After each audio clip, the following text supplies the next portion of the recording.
Our primary objective when we started out with this rebranding process was to make our primary logo more kid-friendly, more family-friendly.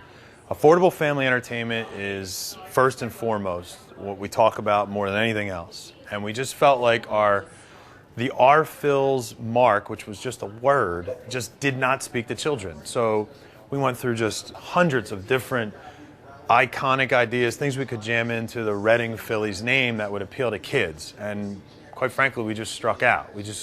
Anything we came up with just felt so out of context, so forced. So it was Matt Jackson, our graphic artist's idea, actually. He said, what if we used Fightins? What if we used Fightin Phils? Then we could take whatever iconic figure and kind of go with the Notre Dame kind of a concept of, he's fighting his way to the big leagues. And that was kind of a eureka moment for us.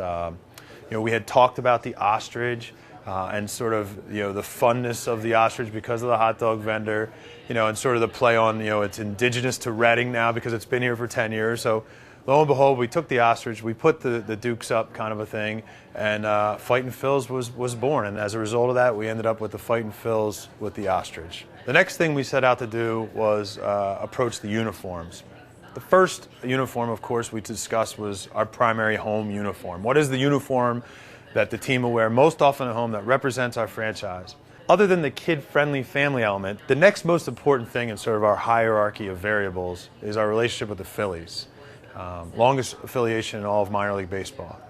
So we set out to make a primary home uniform that would better celebrate that connection to the Phillies. In the process of doing that, we were working with Wilson Sports, and they have technology called sublimation technology. Not to get all technical, but that's basically what allows companies like Wilson to make all crazy printed, sort of new school, appeals to children. It's a great concept. We didn't want to use that technology to do that, though. We wanted to do something that, as it turns out, no other team had ever done.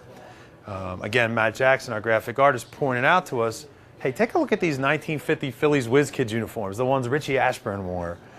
Look at the way that the wool is actually, a thatched wool, dyed as white as they could get it. More importantly, look at this pinstripe, how it's not a perfect stripe. So, long story short, through our connections at Mitchell & Ness, we happened upon the historian that has, the physical jerseys worn by the 1950 Whiz Kids. We analyzed it in great detail, and we basically used Wilson sublimation technology to make an exact replication of the 1950 Whiz Kids uniform, down to the stitching on the pinstripe. And so that's our direct tribute to our Phillies affiliation, and we put the Fightin Phils on there, which was the nickname that the Whiz Kids went by. The next uniform that we set out with was what ultimately became our navy blue Fightins uniform. Part of the thought process there was two things. One, kids around Little Leagues now wear the Iron Pigs, the Flying Squirrels, the Scrappers, the Paul Sox, the Storm, all these minor league teams. None of those teams were able to wear the Reading Phillies because we share the exact same name as our parent club. And all these leagues that are able to wear minor league nicknames weren't allowed to wear ours. And we thought, that's not right. We have this storied franchise. We have these great fans. Why would Little League kids, whether it be in Reading, Wyomissing, Springford, Collegeville, Ohio, California, why would they not be able to wear our name? That doesn't seem right. The other thing we realized was in places like the Lehigh Valley, where they're the Iron Pigs, probably 50-60% of their fan base, maybe more, are Phillies fans. But specifically in the Lehigh Valley, you probably have a bunch of Yankees fans, you probably have a bunch of Mets fans. And those fans are all able to be fans of the Iron Pigs. Because it's not the Lehigh Valley Phillies. So we thought, well, maybe there's a way we can use Fightins, in this case, with this particular uniform, to celebrate that unique nickname. So the hat that goes with the Fightins uniform is the F-Fist hat.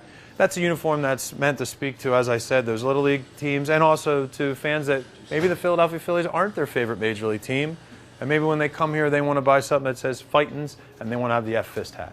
With those two home uniforms, we have three home hats at this point. We have the navy blue Classic R, we have the navy blue with the ostrich, which is aimed at the children mostly, and then we have the navy blue F-Fist hat.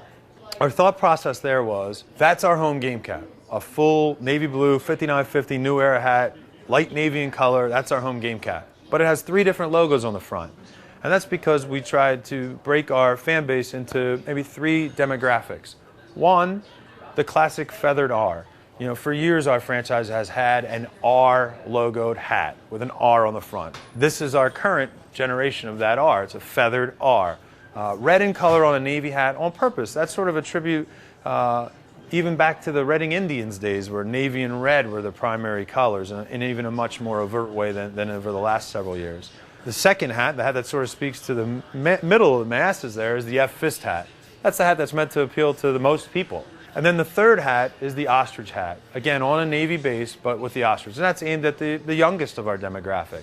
So you have the classic R, you have the F Fist, you have the ostrich. They're all on our navy blue hat. You pick the logo that best speaks to you. That was the thought process there. Our third and final home jersey is the Baseball Town black jersey with the mustard script Baseball Town across the front. Wearing a Baseball Town jersey at home was important to our franchise because of what Baseball Town has become. You know, initially when we launched Baseball Town and Baseball Town Charities, it was about celebrating the history of this region. Boyertown, Legion, West Lawn, Legion, youth baseball, the Reading Actives, the Reading Indians, the Reading Red Sox, the Pretzels, the Brooks, all those teams. We thought, well, we've embraced Baseball Town, but until you wear it on the field, until you make it part of your on-field mix of uniforms, you truly haven't embraced it fully to the extent that we want it to. So that's why we now have this Baseball Town home jersey, black in color, with the Reading PA sleeve patch on one side, of course the Phillies patch on the other side, and we'll wear the Baseball Town B hat with that jersey. Our fourth uniform is our road gray uniform. Again, we used Wilson sublimation technology here. We took the 1950 Whiz Kids gray wool uniform, a road uniform, and we had Wilson make an exact replication of that gray wool uniform, the fabric part of that. And then we thought long and hard about what we wanted to wear on that road uniform, and we came to the conclusion that we wanted to wear Baseball Town. We wanted to have our franchise represented as we travel all around the Eastern League and carry the Baseball Town moniker. Again, to give Baseball Town the credibility that we feel like it's earned, you know, with the youth baseball angle, the historical angle, the current angle. On the road, we'll wear the iris color, which is that UCLA blue Bambino hat. And our road BP hat will be the black hat with Bambino on it. And by having this alternate road color scheme of black, yellow, and iris is the technical term for that UCLA blue, it means we're going to have separate helmets, separate jackets, separate pullovers, separate Under Armour to wear under the jersey, belts, socks, everything. The unique thing about that is when you sort of double down on the amount of on-field wear that you have, because you got two color schemes, it also allows us to have the most on-field wear that any minor league team's ever had. And our fans have sort of showed us over the years that they really like wearing the same things that the team on the field wears. So now fans of the Fightin Phils will be able to wear Fightin Phils, Fightins, and Baseball Town garb to wave their flag as fans of our franchise. And that's kind of a story on the uniforms and the logo.